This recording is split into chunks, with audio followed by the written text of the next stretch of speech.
কিভাবে একেবারে brain wash করে টাকা তোলা হয়। এই মুহূর্তে লাইভে আমি একটা সাংঘাতিক জিনিস দেখাবো। এই যে এখানে স্ক্যান কোডটা রয়েছে, যে কোনো মুহূর্তে বিশ্বের যে কোনো প্রান্ত থেকে স্ক্যান করলে টাকা চলে যাবে।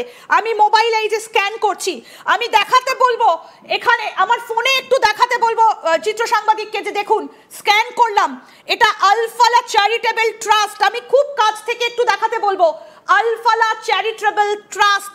দেখুন কারোর কোনো ব্যক্তিগত নাম আসছে না। এই চ্যারিটেবল ট্রাস্টের নামে এখানে অ্যামাউন্ট বসালে ডিরেক্ট কিন্তু টাকা চলে যাবে এবং টেরার ফান্ডিং এর টাকা ঢুকে যাবে। দেখুন আপনাদেরকে এখানে দেখাচ্ছি, অ্যাকাউন্ট নাম্বার রয়েছে, আইএফএসসি কোড রয়েছে, ব্রাঞ্চ রয়েছে, দেখুন তার সঙ্গে জিপে নাম্বার পর্যন্ত রয়েছে এবং এটা স্ক্যান করলে যেটা আসছে, আমি খুব কাছ থেকে দেখাতে বলবো যে কারোর কোনো নাম কিন্তু আসছে না। এখানে স্পষ্টভাবে যেটা দেখা যাচ্ছে যে একদম একটা ডিরেক্ট টাকা ঢুকে যাচ্ছে এখানে স্ক্যান করলে। আল-ফালাহ চ্যারিটেবল ট্রাস্ট, আমি আরো একবার খুব কাছ থেকে এটা দেখাতে বলবো। দেখুন ডক্টর চৌধুরী, এত ইজি যদি হয় তাহলে কিভাবে টেরার ফান্ডিং করা, তাহলে কিভাবে মানে এটা সম্ভব হচ্ছে? ভারতবর্ষে এত নজরদারি, এত এজেন্সি কাজ করছে, এত গোয়েন্দা সংস্থা, এইভাবে ডিরেক্ট টাকা ঢুকে যাচ্ছে, এইভাবে স্ক্যান কোডের মাধ্যমে বিশ্বের বিভিন্ন প্রান্ত থেকে তাহলে টাকা ঢুকছে। একদম ইন্দিরা, বিশ্বের বিভিন্ন প্রান্ত থেকে ঢুকছে। আইএসআই এটা তো একটা university, government approved university, double ইঞ্জিনের সরকার, একদিকে হরিয়ানা বিজেপি গভর্নমেন্ট, কেন্দ্রে বিজেপি গভর্নমেন্ট, সেইখানে সেই জায়গায় একটা আল-ফালাহ ইউনিভার্সিটি, সেখানে টাকা ঢুকছে।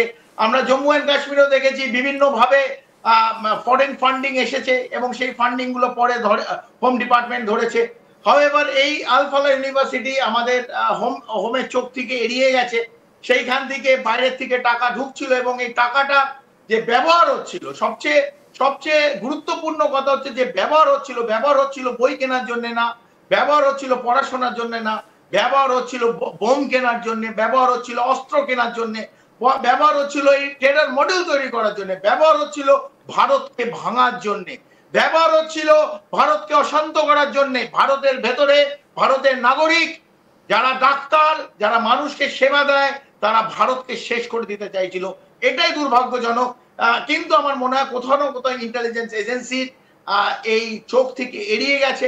এগুলো আরো ক্লোজলি মনিটর করতে হবে, বিশেষ করে এই যে mushrooming of such university like Al-Falah আর বিভিন্ন অনেক এরকম ইউনিভার্সিটি আছে যেখানে ফান্ডিং করছে অনলি যে পড়াশোনার জায়গায়, বইয়ের জায়গায় যেন ছেলেদের হাতে বোম তৈরি করে দেওয়া যায়, এই সংখ্যালঘু ছেলেদের র্যাডিক্যালাইজ করে তারাই আবার ভারতের বিরুদ্ধে যেন দাঁড়ায়, সেইভাবে কিন্তু আইএসআই এদের তৈরি করছে।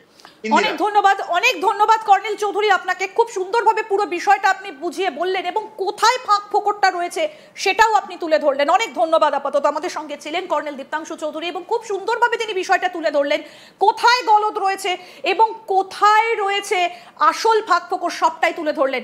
তবে এর পাশাপাশি আরও একটা গুরুত্বপূর্ণ বিষয় এবার আমরা নজর রাখবো, যে আনসার গাজওয়াত উল হিন্দ, জৈশ-ই মোহাম্মদ বা জেইএম এবং আনসার গাজওয়াত উল হিন্দ নামে নিষিদ্ধ সন্ত্রাসী সংগঠনের সঙ্গে যুক্ত একটা হোয়াইট কলার সন্ত্রাসী মডিউলের সঙ্গে সম্পর্কিত ৮ জন, যার মধ্যে ৩ জন ডাক্তার, ডাক্তার মুজাম্মিল গানাই, ডাক্তার শাহিন, ডাক্তার আদিল রাদার। এই ডাক্তার মুজাম্মিল গানাই, ডাক্তার শাহিন, ডাক্তার আদিল রাদার তারা ছিলেন আনসার গাজওয়াত উল হিন্দ, আক্ষরিক অর্থে হিন্দ বিজয়ের পক্ষপাতী, এবং ছিল আল কায়দা অনুমোদিত একটা ইসলামপন্থী জঙ্গি গোষ্ঠী যা কাশ্মীরে সক্রিয় ছিল। এই গোষ্ঠীর ঘোষিত লক্ষ্য কি ছিল? শরিয়া আইনের অধীনে কাশ্মীরকে একটা স্বাধীন ইসলামী রাষ্ট্র হিসেবে প্রতিষ্ঠা করা এবং জম্মু ও কাশ্মীরের ভারতীয় দখলদারিত্বের বিরুদ্ধে জিহাদ করা। জাকির রশিদ ভাট ছিলেন একজন ইসলামপন্থী কাশ্মীরি জঙ্গি এবং বিচ্ছিন্নতাবাদী নেতা, যিনি জাকির মুসা নামে বেশি পরিচিত। তিনি হিজবুল মুজাহিদিনের প্রাক্তন ফিল্ড অপারেশনাল কমান্ডার ছিলেন। 2017 সালের মে মাসে মুসা হুরিয়াত নেতাদের সমালোচনা করেছিলেন যে তিনি কাশ্মীর সংঘাতকে শরিয়া শাসিত একটা ইসলামী রাষ্ট্র প্রতিষ্ঠার জন্য ধর্মীয় উদ্দেশ্যের পরিবর্তে রাজনৈতিক উদ্দেশ্য বলে অভিহিত করেছিলেন। তিনি তাদের সতর্ক করে দিয়েছিলেন যে তারা কাশ্মীরে শরিয়া আরোপের ক্ষেত্রে কাঁটা হয়ে উঠবেন না। কিন্তু কয়েক ঘন্টা পরে হিজবুল মুজাহিদিন তাৎক্ষণিকভাবে জাকির মুসার বক্তব্য থেকে নিজেকে বিচ্ছিন্ন করে এবং জাকির মুসা তার যুক্তি সমর্থন করার জন্য বিবৃতি প্রকাশ করার পর সংগঠনটা ত্যাগ করেন। মুসার বিভক্তির পর জাকির মুসাপন্থী কাশ্মীরি জঙ্গিরা মুসা এবং তার ইসলামী শাসন মতাদর্শকে প্রকাশ্যে সমর্থন করার জন্য জাকির মুসা আর্মি 313 নামে একটা জঙ্গি দল গঠন করে।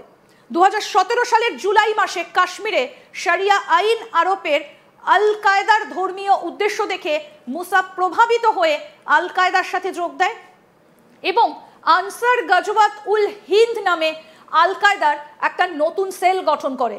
একই মাসে আনসার গাজওয়া উল হিন্দের গ্লোবাল ইসলামিক মিডিয়া ফ্রন্ট অনুমোদিত আল হুর মিডিয়া চ্যানেল দাবি করে যে জাকির মুসাকে আল কায়দার নবনির্মিত সেল আনসার গাজওয়াত উল হিন্দের প্রধান হিসেবে মনোনীত করা হয়েছে।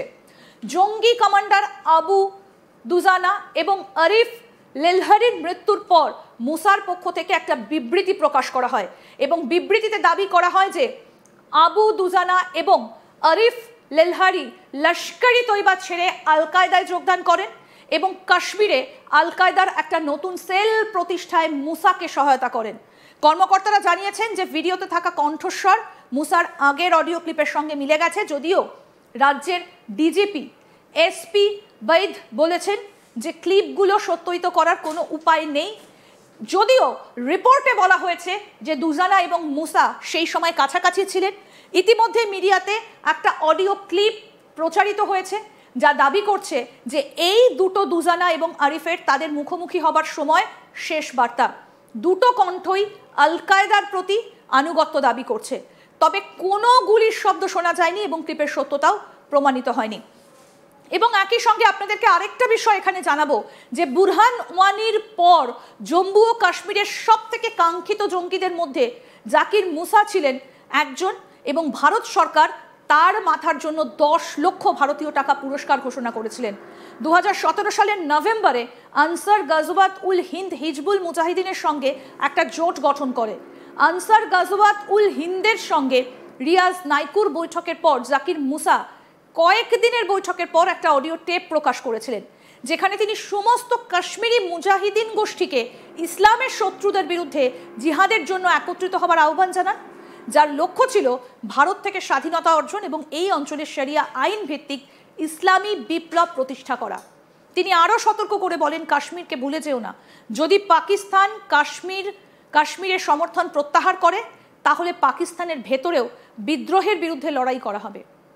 এরপর হিজবুল মুজাহিদিনের প্রধান সৈয়দ সালাউদ্দিন পাকিস্তান সেনাবাহিনীকে হুমকি দিয়ে একটা বিবৃতি প্রকাশ করে, আমরা কাশ্মীরি মুসলমানদের জন্য লড়াই করছি এবং যদি পাকিস্তান সেনাবাহিনী তাদের সমর্থন প্রত্যাহার করে তাহলে যুদ্ধ পাকিস্তানের ভেতরেও লড়াই করা হবে।